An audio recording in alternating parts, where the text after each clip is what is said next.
nanonood ako kanina ng video ni Mark Miller regarding sa mga recent changes na naman, recent announcements on immigration. As part of the first measure I'm taking, and that's because of measure 2, in which we are carving in master's and PhD programs.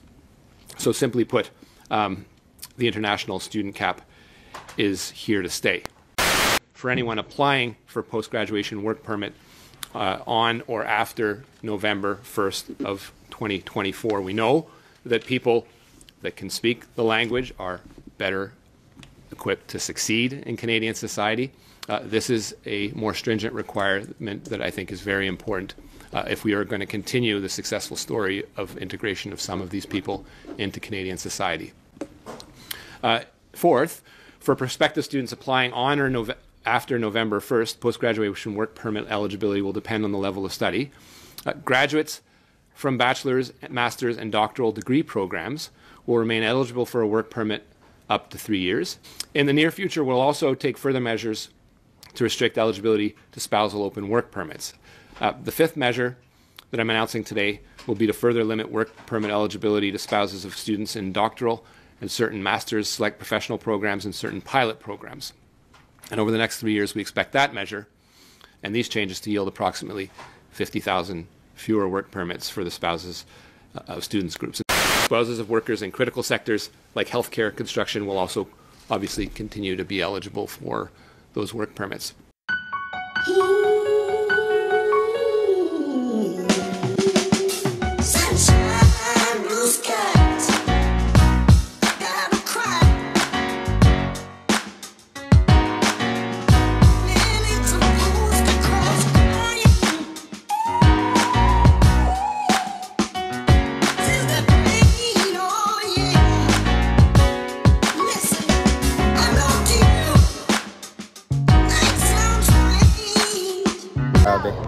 Nanonood lang ako ng mga recent updates na naman. Dami na naman. Pipizza daw muna. Libre ni Jeron. Yan! Let's go! Yun guys, no? Andito na ako sa bahay. At iniwan ko na yung dalawang bata doon sa mga pinsan nila. Kasi galing nga kami doon sa apartment. Galing ako doon kasi si Jeron ay naisip man libre ng pizza. Nagkapera kasi yun, kamakailan lang.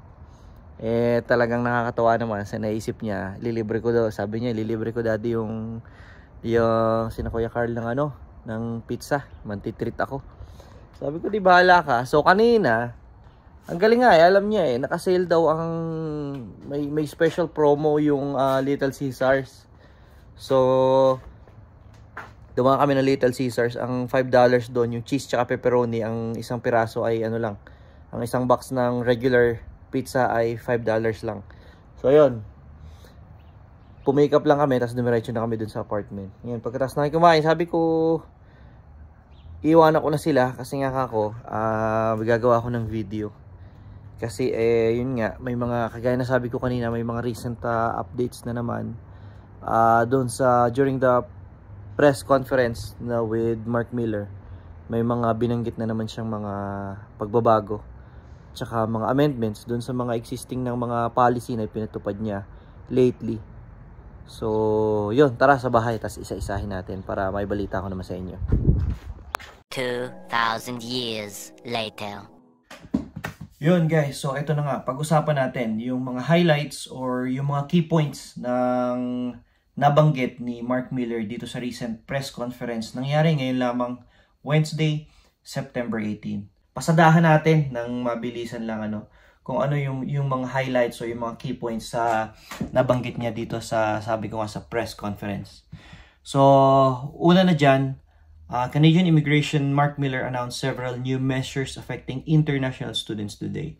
So, medyo yung focus talaga is on international students and syempre yung mga temporary residents. The new settings include an extension of the current cap on foreign enrollment through 2025 and 2026. So yung tungkol dun sa cap, na alam naman natin na policy na napatupad na nila or nabanggit na nila before, merong mga amendments. Ang isang malaking pagbabago tungkol dito sa cap, the cap now captures master's and doctoral students for 2025 and beyond. So, nung una, medyo akala natin ay makakampante na yung mga masteral and doctorate students. Pero, ngayon, dito sa mga bagong announcement, medyo tatamaan din sila. So, they were previously exempt from cap limits. Ngayon, hindi na. And then, another key point is degree graduates will remain eligible for a postgraduate work permit for up to 3 years. So, yun nga yung mga masteral at doctorate degree.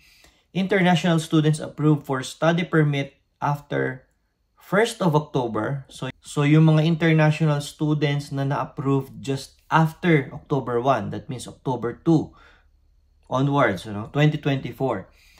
If they graduate from college programs, yun yung mga 2 years diploma programs, they will no longer be eligible for a PGWP unless their program is linked to an area of high labor market demand. So, ang ibig sabihin guys, makakasecure ka na lang yung international students ng PGWP if graduate ka ng 2 years diploma program kung ang iyong trabaho ay or ang iyong inaral ay linked to an area of high labor market demand. So, iba-iba yan. Depende sa mga bawat lugar o probinsya yan.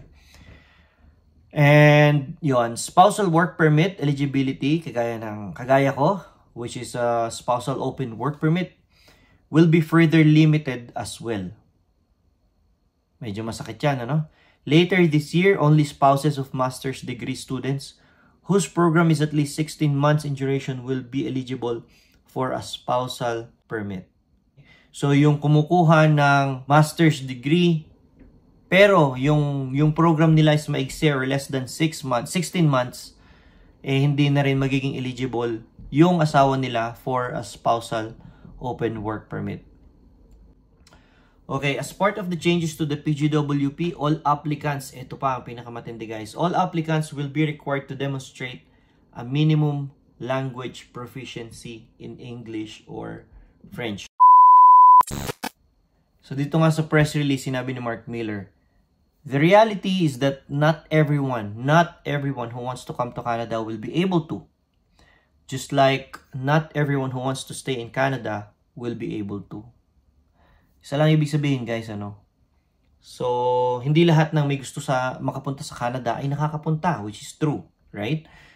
At ganun din when it comes to staying in Canada and living here for good. Hindi ibig sabihin na nakarating na tayo ng Canada is we have the right to stay. It is a privilege. We can stay if we're eligible, kung pwede, but walang assurance. So yun lang yung ibig sabihin niya doon.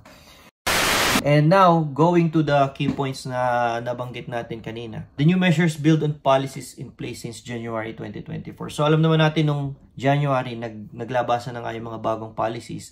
And itong mga dinadagdag nila, kumbaga mga amendments at saka mga additional points na nag-build on those policies na sinabi nila last January to 2024. Ano yung tinutukoy ko? Siyempre, yung pag-cap sa pagpasok ng international students, ng target nila is ma-decrease ng 35%.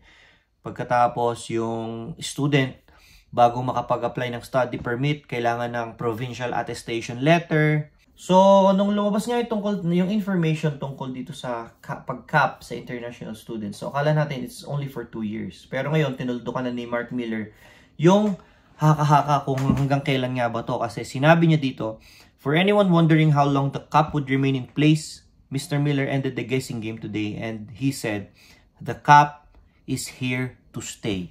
Ibig sabihin, ang pag-cap ng international students, kumbaga talagang simula ngayon ay controlled na at hindi na kagaya dati na bumuhos, di ba? Ngayon, it's here to stay. So, meaning, it's not only for 2025 and 2026, pero magtutuloy-tuloy na daw yung pag-cap.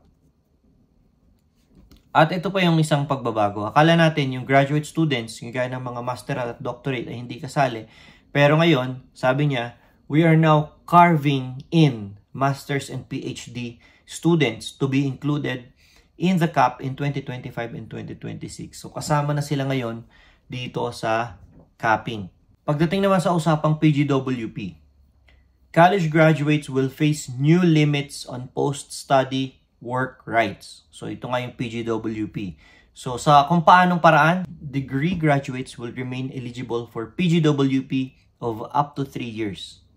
However, international students approved for a study permit after October 1, 2024, ibig sabihin ang tatamaan nito guys, yung mga na-approve ng study permit after the 1st of October 2024. Kung graduate sila ng college, certificate, or diploma programs, they will no longer be eligible for a PGWP. Unless guys, may exemption pa rin naman.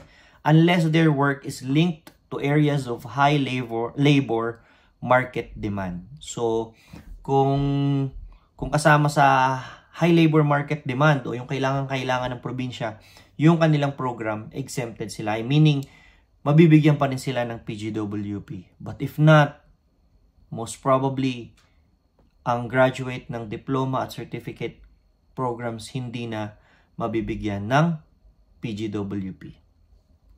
Now, let's talk about the spouses. Spouses, eligibility for a work which is tied to the student's study program. Previously, sabi nga dyan, so yung mga spouse na or mga partner ng mga students at graduate level had preserved their right to obtain an open work permit. So dati, automatic, kapag ang asawa mo ay doctorate or masteral, okay na, mabibigyan na siya ng work permit. But later this year, the spouses or partners of master's degree or doctorate program na whose programs are less than 16 months in duration will no longer be eligible for such a permit. So kung maigsi ang program, kahit pa ito ay master's or doctorate degree, kung less than 16 months yung program, hindi na rin mabibigyan yung spouse niya ng open work permit or saklap, no? And lastly, yung PGWP language proficiency requirements. Okay, basahin natin. As part of the changes to PGWP program, all applicants will be required to demonstrate a minimum language proficiency in French or English in order to increase their ability to transition to permanent residence and adapt to changing economic conditions. A Canadian Language Benchmark or CLB Level 7 for university graduates and CLB 5 for college graduates will be required, guys, required na mag-take ng CELPIP or ng IELTS ang international students before she or he can be granted PGWP. At based kung ano yung kanyang pinag-aralan, if it is a master's or doctorate degree program or it is college degree, college diploma program, magkaiba yung target, depende. So sinasabi dito, kung ikaw ay graduate ng university, that means masteral or doctorate, you must obtain level 7 para mag-grant ang iyong PGWP. Kung ikaw naman ay graduate ng 2 years, let's say diploma program, ang kailangan mo naman is minimum of CLB 5 bago ka makapag-apply ng post-graduation work permit on or after, tandaan kung kailan, November 1, 2024. And prove that you can obtain at least level 5 if diploma program or level 7 kung galing kayo ng university and you took a doctorate or master's degree program. So yun lang guys, yan yung mga laman, yun yung mga highlights ng mga diniscuss ni Mark Miller dito nga sa recent announcement. Nito lang Wednesday, September 18. So alam ko talagang medyo challenging talaga, especially dun sa mga nandito. So with all these recent announcements and amendments on policies, talagang ramdam ko bilang nandito rin at hindi pa rin PR dito sa Canada, ramdam ko kung ano yung nararamdaman nyo whenever an update comes up at lalabas sa feeds natin sa Facebook, no? At talagang nakaka-stress at wala tayong magagawa because we're here in Canada and we have to follow kung ano yung mga policies na pinatutupad nila. But then still, no, sa lahat na nangyayari na to, I know we were able to come here in Canada for a reason. Hindi tayo dadalhin dito ni Lord nang walang reason. So, let's leave it all up to Him. At kung ano man yung pinagdadaanan ng bawat isa sa inyo ngayon, let's just pray that malalampasan natin to and that hopefully things will get better very soon. So, yun lang ang video natin for today. Pinasadahan lang natin yung recent announcements kasi nga wala lang, nagulat lang din ako dun sa mga pagbabago, no? Na ultimo yung mga master's at doctorate degree program ngayon is apektado na in some ways, ano? So talagang brace yourselves at paghandaan na lang natin kung ano pa yung mga dadating, kung ano pa yung mga susunod, and hopefully things get better. So that's all for today's vlog and hope you get something from this video. If you like this video, please give us a thumbs up. And thank you for watching and see you on the next video. Bye bye.